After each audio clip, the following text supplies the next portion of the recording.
And now, FAIRFAX Breakfast Club with your host, Basile Lemba. Hello, and welcome to the FAIRFAX Breakfast Club. Today, I would like to talk about the networking basics you can see right here. We believe in the Breakfast Club there are a few principles that one could learn, apply, and be very successful at networking. You see them, I'm going to go over them very rapidly. The first one is networking versus selling. Now, in selling, you talk to the person and then you offer them your product, they buy it, and if you are sophisticated, you ask for referral. But networking, you're looking at the person, you can offer them your product, but you're also thinking at all the people they know. So you're looking at the forest, not only the tree. Now, the second principle is allow them expression. By that, we mean when you meet somebody, more likely they have an attention on something, whatever it may be.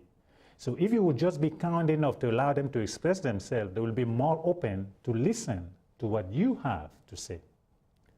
The third point is the third point we call interested versus interesting. And the best way to explain this is if you're networking, there is in fact a way where you can network and never get tired. How? Is by being interested and not interesting. Think about it. If you're interested in something and looking and learning, how could you ever get tired? Well, you will never get tired. So that's what this point is all about. And the point number 4 is networking. Yes, sorry, folks, work has to be done. So generally, you go out, you meet people, and do the follow-up. That part has to be done for you to be very successful. And the fifth one you can see here is consistency. We say consistency is the key. The key is consistency. I always like to ask this question. What if a restaurant will cook good food 3 days out of 7? What would happen? Well, the same goes networking. You can't just network 1 month and then wait 12 months later to network. You got to do it consistently to achieve results. Now, we are fortunate today to have a very special person on our show, somebody I knew for a long time, a very good friend. And she happened to be one of the very best networkers I know. But it's not much about being a best networker. It is the fact what I like, and the reason I brought her in is because she created space for others to network. So please, I would like to introduce to you Mrs. Cynthia de Lorenzi from Success in the City. Cynthia, hello. Hello, Basile. I'm thrilled and honored and delighted to be here today. I can't believe you asked me, because you're one of my favorite people, so I'm thrilled to be here. Thank you very much. Okay, well, tell us a bit about Success in the City. Well, Success in the City, and you knew me from my geek days, because right. Actually I tend to actually be a geek and just pretend to be a girl on TV. You knew me when I was CEO of one of Fairfax County's very first internet service provider company, and I moved here from Texas Takeover. And Success in the City is a social and professional networking organization for women business leaders. So it's where the CEO, the entrepreneur, the director of a company, the VP. It's a community for women leaders to get together and develop peer relationships that ultimately lead to deals on heels. But we kind of did it backwards. We didn't say, come in to do a deal. We said, let's be friends first, and then the deals will happen. Okay. Very good. Excellent. Now, I would like to get your point on one of the points that I mentioned, which is networking versus selling. I think your points on your networking basis are incredible, and I've never taken the time to write that down, and I think that is brilliant of you to do that. There is a huge difference between networking and selling. Do you like being sold to? No, I don't think so. I don't think I know anybody who does. I mean, we feel uncomfortable. We walk in a room and we know somebody's going to try to sell us. But we love when people are interested in us. We love when people ask us questions. One thing I find, and my own personality, is that I'm fascinated by people. I have the luckiest job in the world. I have the greatest fun in the world. I get to talk and get to know the most interesting, amazing people, men and women, who live and work around Washington, D.C., and as well as around the world. And I truly am interested in everybody's story, because I happen to know for a fact that if you take the time to get to know somebody, their story in their life is worthy of a lifetime movie. I don't care if they're your waiter at a table. There's probably a story there. Take the time to get to know them. Yeah, absolutely correct. So so it's not a matter that I stand above anybody. We actually are all peers, and when you really treat people with honor and respect, you will be amazed at what comes back in your life. We have a saying in Success in the City, it's called the open hand of giving is always full. If you come with your heart and your life and your persona open, you will be astonished at what comes back your way. And don't come, it's not quid pro quo. Life itself will take care of that. It's really being sincerely concerned about anybody you meet. Gotcha. That makes sense. Well, I like that. I appreciate that. That's a view that I've never seen before. Now, I have a question for you. Since how long have you have this organization, Success in the City? Well, Success in the City is kind of an interesting story. I moved to Washington, D.C. area in 2002 following the death of my brother to take over his company, PatriotNet. And by 2004, I had stepped in a very stressful situation. The regulatory environment was shifting. I moved in to take over a company that had partners, of course, who were upset or concerned or frustrated having a new member come in who hadn't been there, although I was very familiar with the business because I was actually in Texas, the CEO of the North Texas Technology Council, so I come from that background. And I really I looked up one day and I said, I am bankrupt. I am girlfriend bankrupt. I don't have any friends. And when they say it's very lonely at the top, it can be very lonely at the top if you don't have the opportunity to pull people around you that you can talk to, that you can share with, that you can just express your thoughts with or seek advice or counsel. I had nobody really in my inner circle to do that with. I have a great family, a wonderful husband, but I didn't have anybody. And I wanted companions or other friends like myself, a CEO running a multi-million-dollar company, doing deals.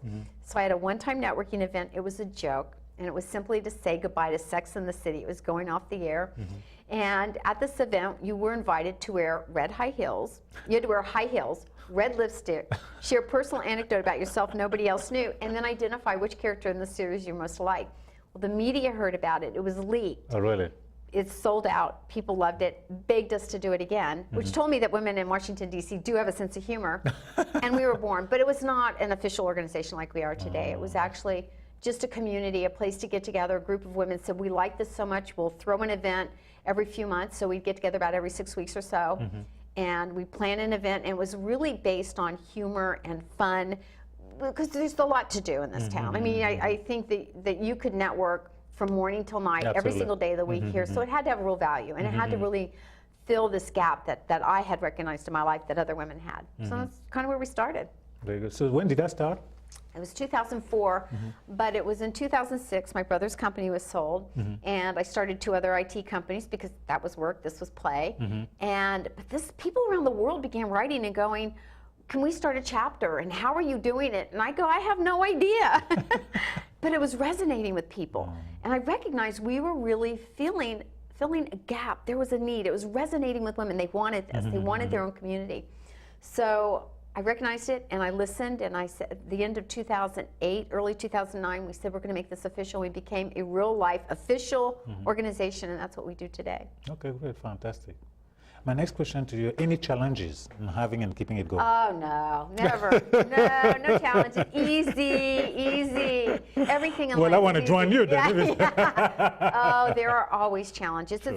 It's being valuable. It's being current. It's listening to people. It's recognizing that the world is evolving all the time. And what's pertinent to people in your community at one time, to stay fresh and relevant, you have to change. And so that's really recognizing, because since we've started in 2004, the world then is very different than it is today. Most definitely. Our needs, our community, everything is changing. So if you're going to be an effective community leader, you have to listen and stop to hear what people are telling you they need and want. And we do that very well at Success in the City. Well, they're women, they make you do it. So, yeah, and it's figuring growth. How do you manage growth? Just like every challenge you have in building and growing a business, you're going to have if you're leading a networking organization. Growing pain, as they call them. Absolutely. And you have to check into the people you're serving. Absolutely. Now, the other question I wanted to ask you, what you've done doing it, what is the trail? What are the biggest success, you might say, the success in the city? I would say that we're here and we're still relevant, that we've changed lives. We actually, I can't tell you how many people have come to me and said this has changed their life, their career, their parenting, their marriage, because I think for women, they felt very much in a vacuum for a very long time. Because I think women tend to look at other people or other women, successful people, and they go, they got to that job easily because they knew somebody, or they had an opportunity, or better pedigree, or better education, or more money.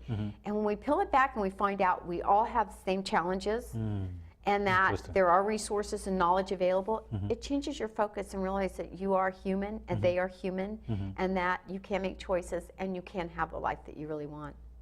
Would you say that, in a way, now they no longer just blame, criticize, or they have the feeling that they can do something about it? You know, I think we all know that resonates with us, that we can do something about our lives. And but what we happen in a community is that you have to realize that for the work world, we followed, for my generation as a baby boomer, we followed men into the work world and we emulated that behavior. We stood on their shoulders and what we saw there. And what we've begun through studies is to recognize that women are very much built differently. Thank goodness, that's why we have the world we do. And that differences can be a compelling benefit in leadership, in role modeling, and in working side by side with men. And it's getting out there candidly. It's not saying that there's a problem with being different.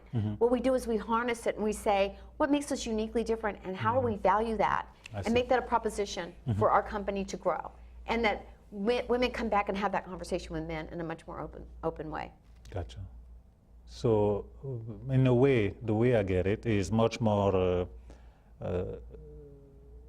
I would say, recognizing their identity, their individuality. I think it's feeling I think your title is not your identity. It's who you are as a person. Yes, absolutely. You know, and I think that women are much more complex, which is not to say men are not complex beings. No, I understand. Men come to the world in a very physical plane, and I used to say this all the time in my studies when I was in college, was that it's based on fight or flight, which is a hormonal driver for men, which if you think about it, if a human's under stress, you usually have two choices. You stand and fight, or you flee, and you have to assess that situation.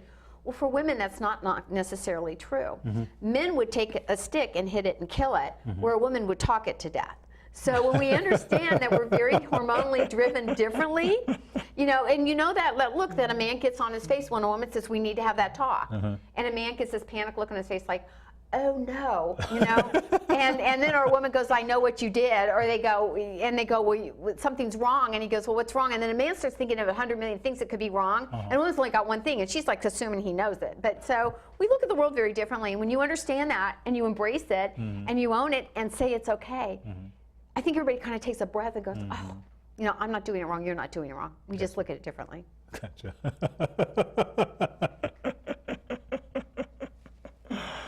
On that note, I just want to ask you one small little question. What are your success in the city?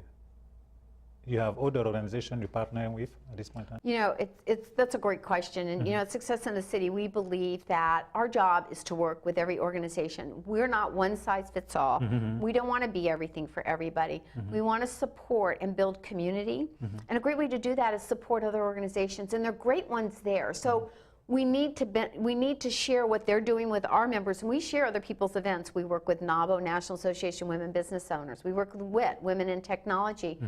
Sterling Women, another great organization out in Loudoun County. So we want our members to be aware of what's available to them, because I think if we come to this world as this very selfish place, it's all about me, I think you're not serving what you're really here to do, which is to serve your constituents. Absolutely. Become a resource. Absolutely. Well, thank you very much. It's a good point now to take a break, and we'll be right back. See you in a bit.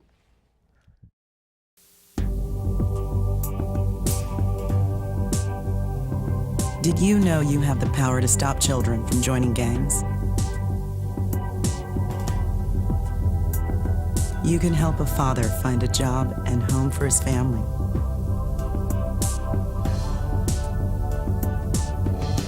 You can assist a woman who can't afford the medicine she needs to live and the home she can't live without.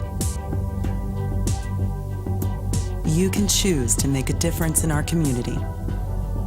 Support Volunteers of America, and you can help improve the lives of nearly 2 million Americans each year with programs and services that help individuals and families overcome their challenges to become as independent as possible. Support the programs that are working in our community. Contact Volunteers of America today. Call 1-800-899-0089. Great. Welcome back. Again, my name is Basil Lemba. I am the host of the FAIRFAX Breakfast Club. Today we have here the CEO and founder of Success in the City, Cynthia de Lorenzi. And now I have a question for you, Cynthia, in regard to the fourth principle of network, which is net plus work. What can you tell us about it? You know, I think it is something we all need to do. And you have to realize that just like you have a checking account and you put money in it, your network is also part of that business of what you do. And it's not just about going to sell, it's about relationships. And I think people need to understand the relationships are a key component in our life. I don't look at you and go, what can I get Basil to buy from me? What can I sell him?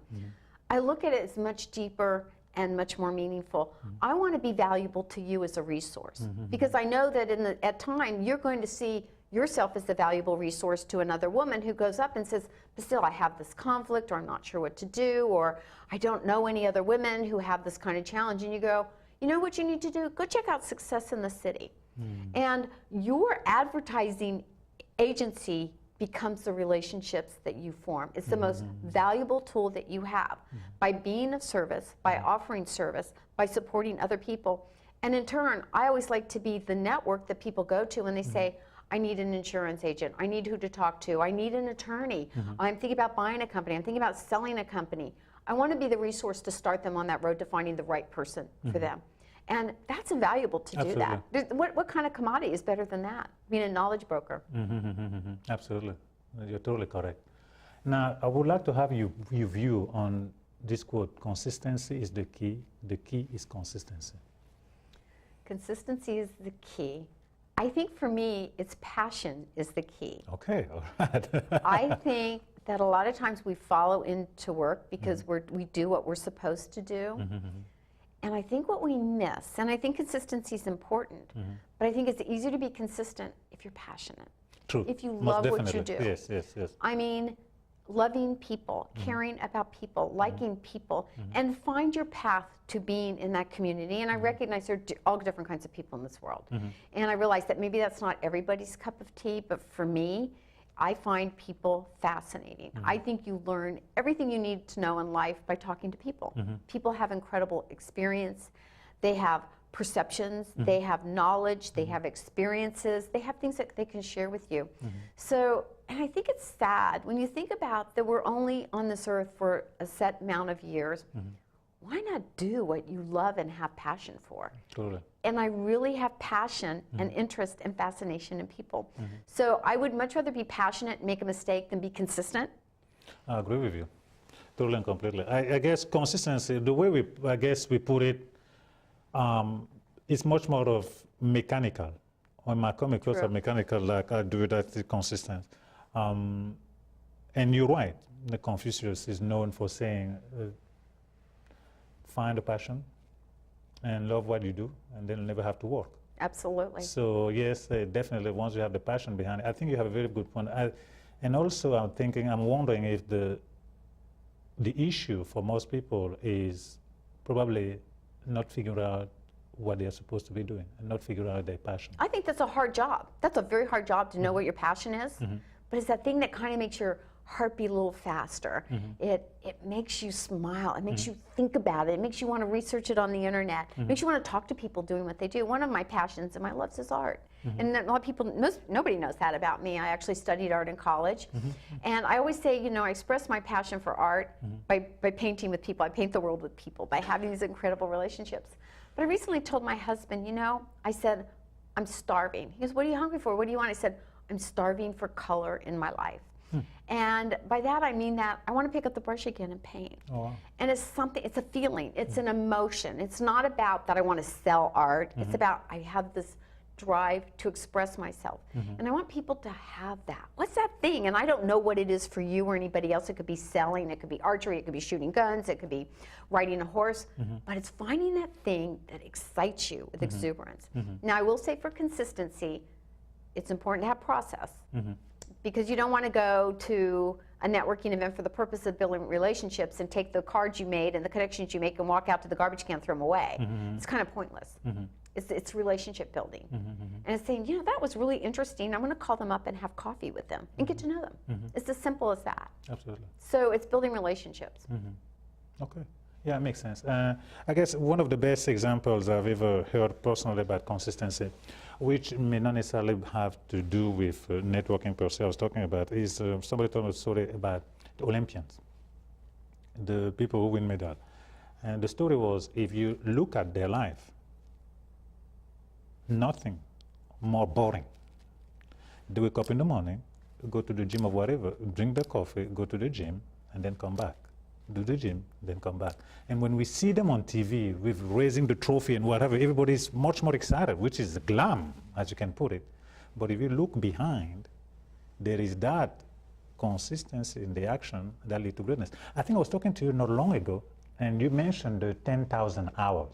I did. The book Outliers, I don't recall the author right now, but there's a book Outliers which is phenomenal. And one of the greatest things I learned about this book is that if you look at the people who have excelled in this world, they have done something repetitively for 10,000 hours. So if you're a great pianist, if you are a great violinist, if you're a great singer, if you run a great computer company, they actually did repetitively what they did for 10,000 hours. It takes that many hours to become an expert. You better have some passion and interest in what you're doing. You're going to do it for 10,000 hours is what I'm going to say. Is that not true? So you think about the people who excel, they're going to do it whether they're praised or prayed or whatever happened. Nothing's going to stop them. They're going to be doing it. It's just like a great person who's inventing a new software program. 10,000 hours that will look up and they will have no idea they've spent that much time. I guess that's the way to explain the consistency issue. That is consistency, yeah. Willingness to do it over and over again. And I think, you know, talk about an athlete who wants to be an Olympian. I'm sure they have an average of 10,000 hours or more in what they do. Yeah. Most probably. Definitely. Yes. So if you're thinking about it right now, if you're watching this show today and you think, what am I willing to spend 10,000? You better make sure you like it. You know, because you want to do something for 10,000 hours and hate it. And a lot of people do spend 10,000 hours and hate it. Why don't you do 10,000 hours and love it? Exactly. Well, I guess that's a switch you can do. Yeah, so you're going to do the show 10,000 hours? I'm working on it. Yeah. Well, I hope so. You're great at it. You're great at it. Now, a question that I have for you, and having done success in the city, hosting those events, helping those people, what would you consider being your biggest success? My biggest success, I would say the incredible friends I have. I know the most amazing people. Every time I've helped somebody, it's a success. You know, I don't. You know, it's not having for me. You know, my driver is not having, you know, the best car or the biggest house. You know, that's not my driver. My success is changing lives. And if I've changed a life for the better, if I've influenced one person who watches the show today, who picks up the book Outliers and says, you know, I'm going to stop doing that. I'm going to do this for 10,000 hours, or I could do that for 10,000 hours. If you change one life, you've done your job. Absolutely. I definitely agree with that. Now, and say you have a lady who never networked and is thinking interested, watch this program today and say, well, I would like to network. What advice could you give that person? Show up. Everything happens in the world because somebody showed up. So number one, show up. Don't be afraid to walk in a room. Don't expect the first time you come to a networking event that nirvana has occurred and your life will change. It takes consistently showing up. It takes 7 impressions in advertising before you feel connected to somebody or a product or a service. Just remember that you have to show up repeatedly before people begin to feel a sense of connection. Walk up to somebody and introduce yourself. Start with a question. Washington, D.C. is a great place for this question. Where are you from? Because chances are they're not from here. And if they are from here, that's pretty interesting too. I mean, how many people you know from Washington, D.C.? But everybody's got an interesting story. You know, what was it like to be, what brought you here? How did you get here? You know, what did you do? Where did you know, people ask me where I'm from. I was raised all around the world. I never went to a school more than 1 year my entire life growing up. That explains a lot about my personality. But that's an interesting place to start. I mean, you know, I've been in every single state in the United States. Oh, really? Yes, that's an interesting fact. See, you just never know. Oh my goodness. So, and I always like ask people, what don't people know about you? And I do, and I ask it from sincerity. I don't ask a question just to be nosy, although I am insatiably nosy, but I really am sincerely curious about people, because I know if I learn something about them, I'll learn something about myself. Most definitely. So now I have a question that is, success in the city, what do you see, where do you see it going and happening in the future? I always like the surprise. I do have plans, which will be announced next year. Okay, good. I see us going and growing, and always encouraging women to have ownership of this, that our members are really involved. They really do influence where we go. We listen. And we want to reach a broader audience. We really want this to be around the world. We're just trying to figure out what that looks like and how we do it. Okay. That's where we're going. We're just going to change the world, that's all. Take over. So I like that, definitely. So again, I would like to cover again, if we could, before we finish over here, the networking basics which we talk about, if we can have them on the screen. They are networking versus selling, whereas you're looking at the forest, not on the tree. So know that this person you're talking to has a lot of connections they can lead you to. The second one, allow them expression. Before, when you meet somebody, chances are their attention on something, and you might be talking to them, but they're thinking about whatever.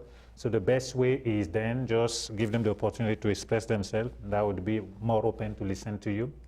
The third one would be interested versus interesting. Be interested in people. You can, as you mentioned, you can always find something you like in somebody. You can talk about that and have a conversation about it and make it that much more interesting, and I think that will help the bonding with the person. The fourth one will be network, which is net and work. Yes, you got to do your part. You got to work your relationship. You get the business card, as you say, you don't throw them in the can.